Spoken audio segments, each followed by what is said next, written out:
যুক্তরাষ্ট্রে বোমা হামলা চালানো এবং এর জন্য ইরানকে ফাঁসানোর একটি পরিকল্পনার ষড়যন্ত্র করেছিল ইসরায়েল।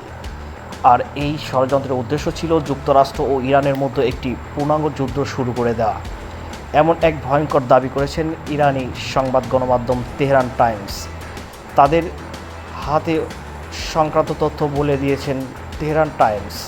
পরিকল্পিত পরিকল্পনা ছিল যুক্তরাষ্ট্রের অভ্যন্তরে একটি ধ্বংসাত্মক ঘটনা ঘটানো, যাতে ইরান জড়িত তা প্রমাণ করা, যাতে মার্কিন জনমতের কাজে লাগানো এবং ইরানের বিরুদ্ধে সামরিক পদক্ষেপ নিতে প্ররোচনা দেওয়া হয়। ইরানি কর্তৃপক্ষ তার একটু বন্ধু রাষ্ট্রের কাছ থেকে এমন এক ভয়ঙ্কর তথ্য পেয়ে ইসরায়েলি ষড়যন্ত্রের মুখোশ উন্মোচন করেছেন দাবি করেন।